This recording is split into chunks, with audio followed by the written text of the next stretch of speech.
हाँ, ये कुछ महत्वपूर्ण पदार्थ है जो आपको याद होना चाहिए ये सारे के सारे कि इनका पीएच मान क्या है। तो इन जो पीएच मान है हम थोड़ा सा एक्स्ट्रा बता देते हैं। इसकी जो ये जो स्केल है ये बनाया था सोरेन सेन ने, सोरेन सेन। और जहाँ तक मुझे याद है 1909 की बात है। 1909 में इसने स्केल बनाया था और उन्होंने बताया था कि यदि जैसे ये स्केल है ना, ये 7 यहाँ अगर लिखा हुआ है तो इस तरफ जो होगा, जो कम हो गया यानी इस तरफ कम मिलेगा ना, 1 2 3 ऐसे मिलेगा, और 7 से आगे ऐसे 8 9 10 मिलेगा।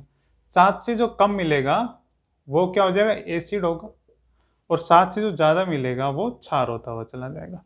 कोई दिक्कत नहीं है।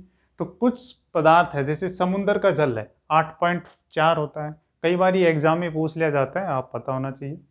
रक्त है, हमारा खून है, उसका पीएच मान 7.4 होता है। लार है, लार जो हमारे मुंह से निकलती है वो लार 6.5, 6.5। दूध 6.4, तो दूध भी एसिड ही होता है। मूत्र जो है, जो यूरिन है, टॉयलेट हम करते हैं, 6 होता है। शराब 2.8, नींबू का 2.2 होता है। इसमें एक बात और याद रखें, हमारा जो शरीर है उसका यदि पीएच मान, या मुंह का भी हम कह लें, मुंह का पीएच मान हमारे यदि 5.5 से कम हो जाए तो जो हमारे दांत हैं वो खराब हो जाएंगे, गिर जाएंगे। क्योंकि आप जानते हो जो दांतों को मजबूती देता है वो एनामिल होता है। दांतों को जो मजबूत देता है क्या होता है, एनामिल। एनामिल 6 5.5 से कम होने पर एसिड होगा वो मुंह। तो एनामिल जो है वो जो है उसका ह्रास होना शुरू हो जाएगा और हमारे दांत गिर भी सकते हैं, खराब भी हो सकते हैं। ठीक है, ये क्वेश्चन बहुत ही अच्छा क्वेश्चन है। मौलिक कर्तव्य किस देश के संविधान से लिए गए हैं, यानी भारत में जो मौलिक कर्तव्य हैं वो किस देश के संविधान से लिए गए हैं। जब ओरिजिनली हमारा संविधान बनाया गया था तो उस समय मौलिक कर्तव्य नहीं थे। मौलिक कर्तव्य मतलब फंडामेंटल ड्यूटीज, फंडामेंटल राइट्स तो थे, और फंडामेंटल राइट्स लिए गए थे यूएसए के संविधान से। आप जानते हैं भाग कौन सा है ये, भाग 3, संविधान का भाग 3 है। और आर्टिकल 12 से 35 शायद, हाँ 12 से 35 है, या 32 भी होगा, चेक कर लेना। 12 से 32 या 12 से 35 तक फंडामेंटल राइट्स के बारे में कहा गया है, मूल अधिकारों के बारे में कहा गया है। फिर ये मौलिक कर्तव्य कब जोड़े गए, मौलिक कर्तव्य भाग है 4, भाग 4 में जोड़े गए। और ये 42वां संशोधन हुआ था संविधान का 1976 में, और एक कमेटी भी फॉर्म की गई थी जिस कमेटी का नाम था सरदार सरवण सिंह। याद रखेंगे, सरदार सरवण सिंह। इस कमेटी ने सिफारिश की थी कि आप संविधान में संशोधन कीजिए और उसमें मूल कर्तव्य को भी जोड़िए। सरदार सरवण सिंह, 42वां संशोधन था, याद रखेंगे 1976 में हुआ था। और उस समय 10 मूल कर्तव्य जोड़े गए थे, बाद में एक और ऐड कर दिया गया, तो अब टोटल मूल कर्तव्य कितने हो गए, 11 हो गए। और ये सोवियत संघ से लिए गए हैं। सोवियत संघ, सोवियत संघ बोले तो जैसे इसमें लगा यूके यूनाइटेड किंगडम है, ये यूएसए है, इसी तरह सोवियत संघ क्या है, यूएसएसआर, यूएसएसआर। यूएसएसआर से लेके आप जानते हैं रशिया और यूक्रेन का जो युद्ध चल रहा है वो यही है, ये रशिया पुराने वाला यूएसएसआर चाहता है, जिसमें कई और देश थे जो उनसे अलग हो गए थे 91-92 के दशक में। तो क्या बताएंगे, दोबारा अच्छी तरह ध्यान रखेंगे। सरदार सरवण सिंह की कमेटी बनाई गई थी, उन्होंने ये अनुशंसा की थी कि मूल कर्तव्य को, फंडामेंटल ड्यूटीज को जोड़ा जाए जो सोवियत संघ से लिए गए हैं, भाग 4 में है। और 42वां संशोधन था 1976।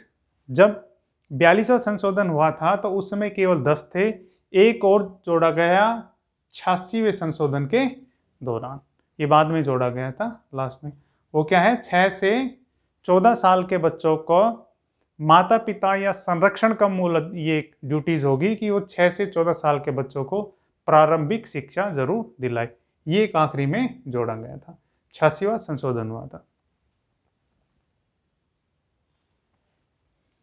अगले दोनों क्वेश्चन बहुत ही अच्छे हैं। देखो, नोबेल पुरस्कार से सम्मानित प्रथम भारतीय कौन थे? तो देखो, बहुत क्वेश्चन बड़ा आसान है, आपको जानते भी, लेकिन हम थोड़ा इसमें एक्स्ट्रा बताएंगे।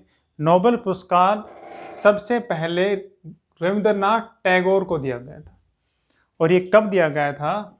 ये इन्हें दिया गया था 1913 में, 1913 में दिया गया था। देखिए, थोड़ा सा अगर हम इसके बारे में आपको हम बताएं, तो जब रविंद्रनाथ टैगोर को 1913 में दिया गया था, दिया किस में गया था? इनको लिटरेचर के दिया गया था, साहित्य के लिए दिया गया था। आप जानते हैं इनकी किताब थी गीतांजलि। गीतांजलि है ना, याद रख लेंगे, बहुत इंपॉर्टेंट किताब है गीतांजलि। इन्हीं की, रविंद्रनाथ टैगोर की किताब थी। 1910 में एक राइटर थे W.B. यीस्ट। इसने इस बुक का ट्रांसलेशन किया था अंग्रेजी में, और ट्रांसलेशन होने के बाद इनको 1993 में दिया गया था रविंद्रनाथ टैगोर ने। अच्छा, अगर और इसमें से हम देखें कि इनमें से किन किन को मिला हुआ है, तो आप जानते हैं महात्मा गांधी को नहीं मिला हुआ। सिफारिश कई बार की गई कि पीस के लिए दिया जाए, शांति के लिए दिया जाए, लेकिन इन्हें कभी मिला नहीं। सीवी रमन को भी मिला हुआ है 1930 में, है ना, 1930 में रमन प्रभाव के लिए, याद हो तो आपके, रमन प्रभाव किस में? फिजिक्स में, भौतिक विज्ञान में, फिजिक्स में रमन प्रभाव के लिए इन्हें मिला हुआ है 1930 में। मदर टेरेसा को भी मिला हुआ है। मदर टेरेसा को इन्हें मिला था 1979 में, मदर टेरेसा को मिला हुआ है। तो इनमें से महात्मा गांधी जी ऐसे जिनको नोबेल पुरस्कार नहीं मिला हुआ था। रविंद्रनाथ टैगोर को भी मिला हुआ है 1930 में, और जो है सीवी रमन को भी 1930 में, मदर टेरेसा को 1979 में। रविंद्रनाथ टैगोर को दिया गया था गीतांजलि के लिए। एक W.B. यीस्ट थे जिन्होंने 1910 में, 1910 में ये ट्रांसलेट किया था अंग्रेजी में, और तब उनके बाद इनको मिला है। अच्छा, नोबेल पुरस्कार हम बता देते हैं थोड़ा सा नोबेल पुरस्कार के बारे में। देखो, नोबेल पुरस्कार जो स्टार्ट हुए थे 1901 से स्टार्ट किए गए हैं। एक बहुत ही मशहूर और फेमस केमिकल इंजीनियर थे जिनका नाम था अल्फ्रेड नोबल। उनके जन्म दिवस के रूप में ये पुरस्कार दिया जाता है। इतने खतरनाक इंजीनियर थे, केमिकल इंजीनियर थे, और जो है स्वीडन से रशिया आ गए, वहीं पढ़े बले। उसके बाद जब इन्होंने बहुत खोज किसकी की थी? डायनामाइट की इन्होंने खोज की थी। भयंकर एक पदार्थ है, आप जानते हैं, बम बनाने में काम आता है। जब इन्हों की मृत्यु हुई तो इसकी वसीयत पढ़ी गई। इस वसीयत में लिखा हुआ था कि मेरी सारी संपत्ति जो है, चाहे वो स्वीडिश का हो या ना हो, बहुत ही विशेष व्यक्तियों में बांट दी जाए। तो उसी की याद में 1901 से स्टार्ट किया गया था, अल्फ्रेड नोबेल की याद में, जिन्हें डायनामाइट की खोज की थी, केमिकल इंजीनियर थे। उसके बाद ये पुरस्कार शुरू हो पाया। दुनिया का सबसे प्रतिष्ठित इसलिए कहा जाता है क्योंकि इसमें मिलने वाली इनाम की राशि बहुत बड़ी होती है, इसलिए इसको एक बड़ा जो है पुरस्कार कहा जाता है। और भारतीय प्रथम थे रविंद्रनाथ टैगोर, 1913 में इनको मिला था। अब तक कुल 10 भारतीयों को मिल चुका है। आप जानते हो, अब तक कुल 10 भारतीयों को मिल चुका है। रविंद्रनाथ टैगोर को लिटरेचर के लिए मिला था, लेखन कार्य के लिए मिला था। और हाल ही में आपको पता है किसको दिया गया था? अभिजीत बैनर्जी,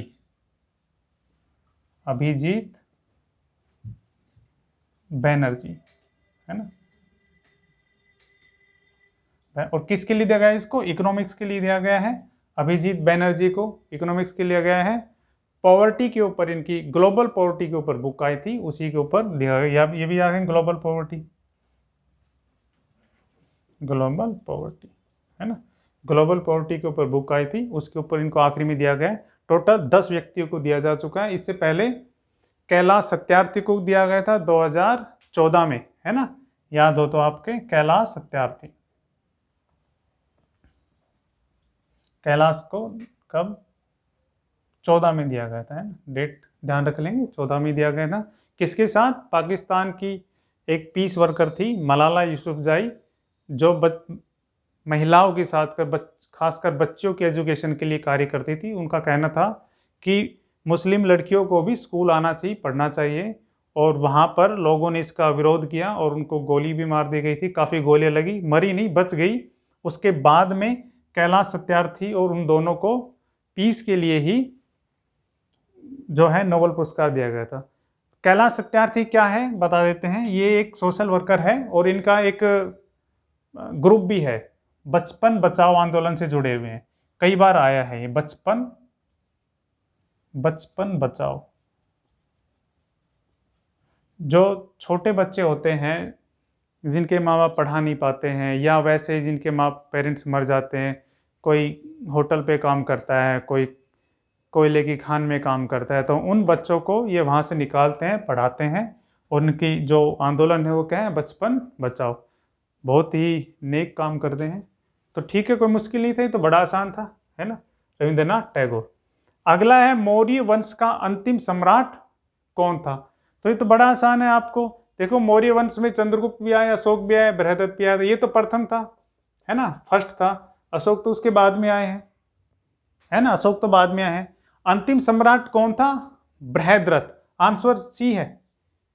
चंद्रगुप्त मौर्य तो फर्स्ट था भाई, ध्यान रखेंगे। कौन था? बृहद्रथ। आप जानते हैं कि किसने मारा था इसको? सुंग ने। सुंग, पुष्यभूति सुंग ने इसको मार दिया था, इसकी हत्या कर दी थी। और उसके बाद जिस मौर्य वंश समाप्त हो गया था और जिस साम्राज्य की नींव पड़ी, वो कौन सा साम्राज्य बना? सुंग वंश ही बना था, या जिस वंश की नींव पड़ी सुंग वंश था। चंद्रगुप्त मौर्य प्रथम था, ये था लास्ट। इसकी हत्या कर दी गई थी सुंग ने और सुंग वंश की नींव पड़ी थी।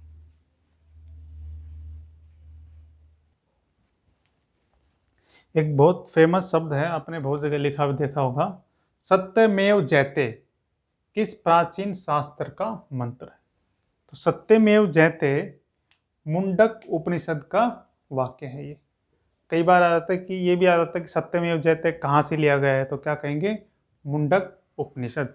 सत्यमेव जयते का अर्थ होता है कि सत्य की सदा जीत होती है, सत्य की सदा विजय होती है, विजय। ये अर्थ है सत्यमेव जयते का, कि सत्य की सदा विजय होती है। मुंडक उपनिषद बहुत बार आया हुआ क्वेश्चन है। भारत के राष्ट्रीय गीत के रचयिता कौन है? देखो, एक होता है राष्ट्रीय गान, एक है राष्ट्रीय गीत। राष्ट्रीय गान आपको पता है जन गण मन, वो तो लिखा था रविंद्रनाथ टैगोर ने। कौन सा? जन गण मन, जन गण मन, रविंद्रनाथ टैगोर ने। इसको कहते हैं राष्ट्रीय गान, ध्यान रखेंगे। राष्ट्रीय गीत जो है वो लिखा था बंकिम चंद्र चटर्जी ने, बंकिम चंद्र चटर्जी। राष्ट्रीय गीत, और कौन सा है राष्ट्रीय गीत? वंदे मातरम, वंदे मातरम, ये लिखा था वंदे मातरम। और ये भारत ने अपनाया था 26 जनवरी 1950 को अपनाया गया राष्ट्रीय गीत। अच्छा, कई बार एक और छोटी छोटी बातें आ जाती है राष्ट्रीय गीत के संबंध में ही, मैं बता देता हूं। कांग्रेस का 2012वां कल सम्मेलन हुआ था, 12वां, ध्यान रखेंगे, कांग्रेस का 12वां सम्मेलन हुआ था, और ये हुआ था कलकत्ता में, कलकत्ता, कलकत्ता में, है ना। कांग्रेस का 12वां सम्मेलन हुआ था, कहां पर हुआ था? कलकत्ता में। और जो सम्मेलन हुआ था वो था 1896 में।